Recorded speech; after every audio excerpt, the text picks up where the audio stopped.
गांव के खेतों में होली का जश्न। उत्तर भारत के एक छोटे से गांव रतनपुर में, जहां दूर दूर तक हरे भरे खेत फैले थे, हर साल होली का त्योहार बड़े धूमधाम से मनाया जाता था। यहाँ के किसान साल भर मेहनत करते, लेकिन फाल्गुन का महीना आते ही उनके चेहरे पर अलग ही चमक आ जाती। होली उनके लिए सिर्फ रंगों का त्योहार नहीं, बल्कि नई फसल की खुशी और गांव के मेलजोल का दिन भी था। होली की तैयारियां। इस बार भी गांव के लोग होली की तैयारियों में जुटे थे। रामू काका, जो गांव के सबसे बुजुर्ग किसान थे, हर साल की तरह सबसे पहले अपने गेहूं के खेत में से नई फसल की कुछ बालियां तोड़कर घर लाए। गांव में मान्यता थी कि होलिका दहन में नई फसल का अर्पण करने से साल भर समृद्धि बनी रहती है। गांव की महिलाएं घरों की सफाई में लगी थी।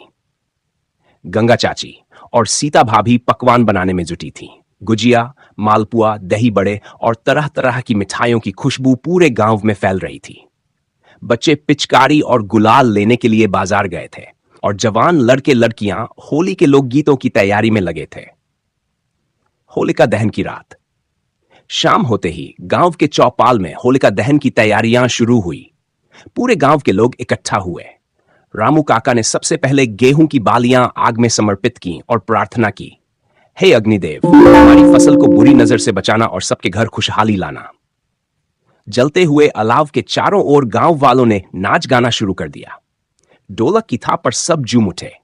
बच्चे अग्नि की लपटों के चारों ओर दौड़ते हुए नारे लगा रहे थे, होली आई रे, रंग बरसाई रे। अगली सुबह जैसे ही सूरज निकला, गांव में होली का रंग बिखर गया। सबसे पहले बच्चे रंग लेकर बाहर निकले और जो भी दिखता उस पर रंग डाल देते। गौरी और मोहन, जो बचपन के दोस्त थे, एक दूसरे पर गुलाल उड़ाते भाग रहे थे। खेती से लौटे शिवा और बलराम, जो कड़ी मेहनत करने वाले किसान थे, अपने दोस्तों को रंगने के लिए पहले से ही घात लगाए बैठे थे। गांव के ठाकुर जी को देखते ही उन्होंने हल्दी, चंदन और गुलाल से उनकी पगड़ी रंग दी। ठाकुर जी हंसते हुए बोले, अरे अब तो पूरा साल किसानी में रंग बरसेगा। बुजुर्ग लोग भी पीछे नहीं थे। गंगा चाची ने पिचकारी भरकर रामू काका पर डाल दी और सब हंसी से लोटपोट हो गए। महिलाएं अपनी चौपाल में लोकगीत गा रही थी, होली खेले रघुबीरा अवध में। मिठाइयों और मेल जोल का दौर। रंग खेलने के बाद सबने एक दूसरे के घर जाकर गुजिया, मालपुआ और ठंडाई का आनंद लिया। होली के इस मौके पर सभी पुरानी दुश्मनियों को भुलाकर गले मिल रहे थे। गांव का माहौल प्रेम और भाईचारे से भर गया था। शाम होते होते पूरा गांव फिर से नाच गाने में डूब गया। डोल मंजीरे के साथ फाग गीतों की धुनों ने माहौल और भी रंगीन बना दिया। अंत में गांव रतनपुर में इस साल भी होली पूरे जोश और उत्साह से मनाई गई।